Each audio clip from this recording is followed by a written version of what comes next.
আসসালামু আলাইকুম। ভালো আছেন? আজকে লেখালেখা পরিষদ জেলা কমিটি কর্তৃক আয়োজিত এই মহিলা সমিতির সভাপতি বিপ্লবী সাধারণ সম্পাদক উত্তরালী গণ অধিকার পরিষদের বিভিন্ন 10টি ইউনিয়নের সম্মানিত নেতৃবৃন্দ, পৌর শাখার সম্মানিত নেতৃবৃন্দ এবং আমার সহযোদ্ধা জাতীয়তাবাদী ছাত্র দল, যুব দল সহ অন্য দলের সম্মানিত নেতৃবৃন্দ, আসসালামু আলাইকুম। আজকে আল্লাহ রাব্বুল আলামিনের দরবারে শুকরিয়া আদায় করি যে আল্লাহ রাব্বুল আলামিন আমাদেরকে মাগরিবের নামাজের পরে এখানে একটি ভালো কাজের জন্য একটি দোয়ার অনুষ্ঠানে ইনশাআল্লাহ উপস্থিত হওয়ার তৌফিক দান করেছেন। এই জন্য আল্লাহ রাব্বুল আলামিনের দরবারে শুকরিয়া আদায় করি, আলহামদুলিল্লাহ। পাশাপাশি তারা আসলে সত্যি কথা বলি, দুটি কথা বলেই আমি সত্যি কথা যে আমাদের এই যে নেতা, এই নেতার বাড়ি যেখানে হোক ওইভাবে কিন্তু আমি আমার হয়তো মৌখিক বা চেহারা বা ওইভাবে একটা সম্পর্ক যে খুব একটা নিবিড় সম্পর্ক ছিল তা কিন্তু না। 25 তারিখ রাতে আমরা ঢাকা থেকে চলে আসি, রাস্তার মধ্যে কিন্তু পরিচয় আমাদের। উনি আমাকে ফোন করেছিলেন সাহেব যেদিন দিনাজপুরে এসেছিলেন, সেদিন কোনো না কোনো কারণে সেই কর্মসূচিতে অংশগ্রহণ করতে পারিনি আমি। তারপরে যে কথা বলতে বলতেই পরিচয়, আল্লাহ যদি চায়, আল্লাহ যদি একটা ভালো কাজের মধ্যে সম্পৃক্ত করার ইচ্ছা করেন, অবশ্যই সেখানে কোনো না কোনোভাবে আল্লাহ যে কোনো উসিলায় আল্লাহ পাক এই যে আজকে সেই উসিলার মিলনই হচ্ছে কিন্তু আজকে এই গণপরিষদ গণ অধিকার পরিষদের নেতৃবৃন্দ এবং আপনাদের সঙ্গে আমাদের এই উপস্থিতি। এই জন্য আল্লাহ রাব্বুল আলামিনের আবারও শুকরিয়া আদায় করি। আপনারা জানেন যে দিনাজপুর সদর 3 আসনে বাংলাদেশ জাতীয়তাবাদী দলের মহান নেত্রী, 18 কোটি মানুষের হৃদয়ের স্পন্দন দেশনেত্রী বেগম খালেদা জিয়া এই আসনের প্রার্থী ছিলেন। সেই সাহস নেই যে বেগম খালেদা জিয়ার সমকক্ষ হয়ে আমি কোনো প্রতিদ্বন্দ্বিতা করছি তা কিন্তু না। বেগম খালেদা জিয়াই বেগম খালেদা জিয়া বাংলাদেশের ইতিহাসে 5টি নির্বাচনী এলাকা থেকে নির্বাচিত হয়েছেন, 30টি আসন থেকে।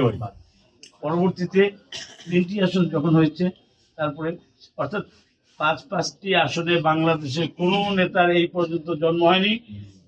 এরকম কোন নেতার জন্ম হয়নি যে গত পরশু দিনের জানাজায় আপনারা প্রমাণ পেয়েছেন যে মানুষের ভালোবাসা, রাষ্ট্রীয় ক্ষমতায় থাকলে মানুষের অভিশাপ নিতে হয় না, রাষ্ট্রীয় ক্ষমতায় থেকে অহংকার করতে হয় না, রাষ্ট্রীয় ক্ষমতায় থেকে মানুষের উপর জুলুম করতে হয় না, রাষ্ট্রীয় ক্ষমতায় থেকে দুর্বলের উপরে এদের উপরে কিন্তু অত্যাচার করতে হয় না।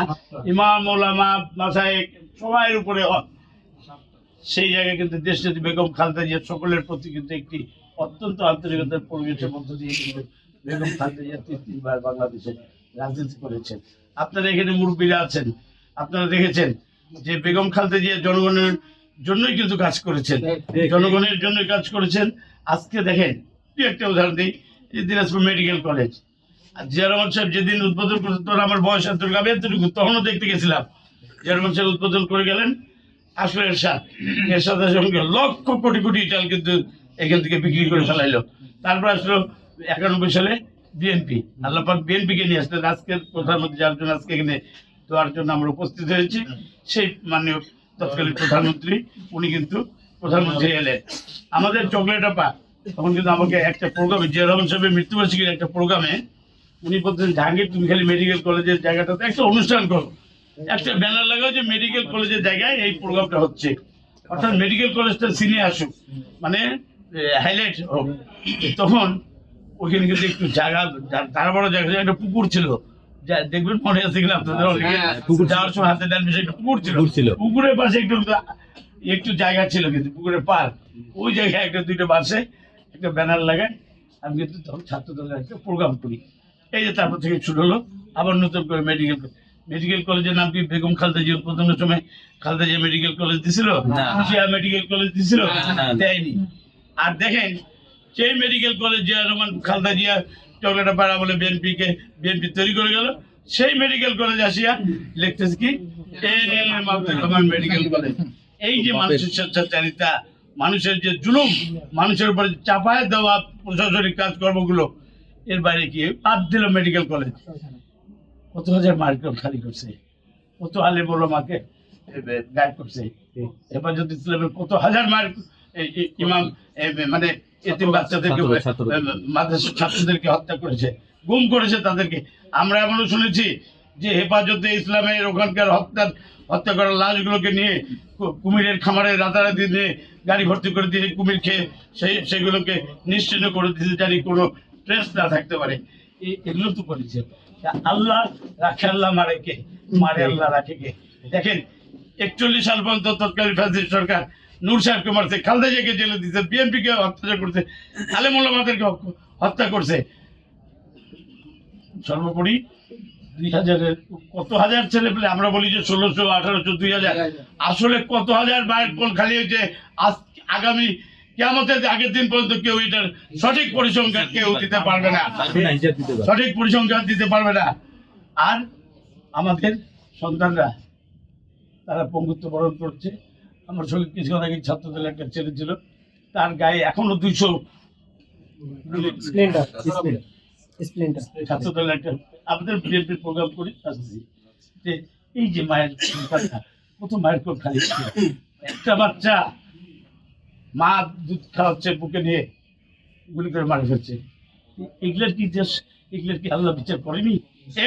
এগুলার জন্যই ফ্যাসিস্ট স্বৈরাচারের পতন হয়েছে এইভাবে। আজকে বেগম খালেদা জিয়া আজকে বিরোধী দলেও ছিলেন না, প্রেসিডেন্টও ছিলেন না, প্রধানমন্ত্রী ছিলেন না। আল্লাহ রাব্বুল আলামিন দেখেন যেই সম্মান দিয়েছেন, সেই সম্মান বাংলাদেশের কোনো নেতা বা নেত্রীরা জীবনে কোনোদিন হবে না। আজকে সেটাই হচ্ছে আমাদের নেত্রী, গণতন্ত্রের মা বেগম খালেদা জিয়া। এই খালেদা জিয়া এই আসনে প্রার্থী ছিলেন এবং আমরা কিন্তু নির্বাচনী কর্মসূচি, আমরা কিন্তু নির্বাচনী প্রোগ্রামগুলো শুরু করে দিয়েছিলাম। আল্লাহ রাব্বুল আলামিন উত্তম পরিকল্পনাকারী, উনি জানেন। তারপর দল আমাকে মনোনয়ন দিয়েছে, দল আমাকে মনোনয়ন দেওয়ার জন্য আগামী 12 তারিখ যে নির্বাচন, আমি আপনাদেরকে অনুরোধ করবো, আমি আপনাদের সন্তানের মতন, আমি আপনাদের ভাইয়ের মতন, আমি আপনাদের কাছে 3-3বার আপনারা পরিষদে আমাকে মেয়র করে এনেছেন। আপনারা বিশেষ করে একজন জনপ্রতিনিধির যে চরিত্রটা হওয়া দরকার, আমি কিন্তু আমার মনে হয় না যে আমি 3বার মেয়র হওয়ার পরে সেই জিনিসটা থেকে আমি সেই রাস্তা থেকে বিচ্যুতি হয়েছিল, আমার এমন মনে হয় না। আপনারাই জানেন যে আমি মেয়র থাকেলের অবস্থায় আমি অনেক নির্যাতিত হয়েছি, সরকার দ্বারা অনেক নির্যাতিত হয়েছি। আমাকে একই চাউলের জন্য কোরবানি ঈদের আগের দিন 3বার, শাসন করেছে 4বার। আমার এই ছাত্র দলের রাজনীতি করে 86, আমি ইন্টারমিডিয়েট পড়ি 86 সালে। এই যে লিডার আমার সহযোদ্ধা, 86 সালে আমি ইন্টারমিডিয়েট পড়ি বা পাস করতেছি, সেই সময় আমাকে 2টা মার্ডার কেস আর একটা অফিস ভাঙচুরে আওয়ামী লীগের কেস। আওয়ামী লীগ অফিস স্বাধীনতার পর থেকে কেউ ভাঙতে পারেন, কেউ জ্বালাতে পারে, আমরা জ্বালা দিয়েছিলাম। এই যে মার্ডার মামলা থেকে শুরু করে তৎকালীন যে রহিম সাহেব আছেন, উনি আমাকে high court, supreme court, appellate division, উনি একদম ইট পালা গাছ কয়টা সিরিয়াস এগুলো সব গুণে শেষ করেছে। 86 সাল থেকে 2টা মার্ডার কেস, এগুলা মানে হাইকোর্টে কয়টা গাছ আছে, কয়টা সিরিয়া আছে, কোন পিয়ন থাকে, এগুলো গুণে শেষ করেছি। তারপরেও কেস শেষ হয় না। এবং সর্বোপরি এই 23 সালে এই একটি বক্তব্য দেওয়ার জন্য, যে বক্তব্য অত্যন্ত আজকে তারা কিন্তু যারা বেঁচে আছে আওয়ামী লীগে, তারা কিন্তু দেখতেছে বেগম খালেদা জিয়া মানুষের কত মনের মধ্যে ছিল, কত মনের মধ্যে ছিল। শেখ হাসিনার বাপ মরছে, এক মানুষ মিষ্টি বিতরণ করছে। জিয়া রহমান মরছে, তৎকালীন সময়কার পৃথিবীতে সর্ববৃহৎ জানাজা হয়েছে। আজকে বেগম খালেদা জিয়া ইন্তেকাল করেছেন। বেগম খালেদা জিয়ার এই জনসভা এরপরে দুনিয়াতে আর হবে কিনা এমন কেউ বলতে পারবে না, আমাদের জীবদ্দশা আমরা দেখতে পারবো না। এই বেগম খালেদা জিয়ার আমি একজন কর্মী, সেই কর্মীর আদলেই দল আমাকে এই দিনাজপুর দিনে, আপনারা জানেন যে 18 সালেও কিন্তু আমি মনোনয়ন পেয়েছিলাম দল থেকে, 18 সালেও কিন্তু আমি মনোনয়ন পেয়েছিলাম, কিন্তু আমাকে কিন্তু ইকবাল এনায়তুল মেয়েরা কিন্তু নির্বাচন শেষ পর্যন্ত করতে দেয়নি। 3 দিন আগে জানাইছে। আজকে আজকে আল্লাহ পাকের সব ইচ্ছা, আল্লাহ পাক উত্তম পরিকল্পনাকারী। আপনারা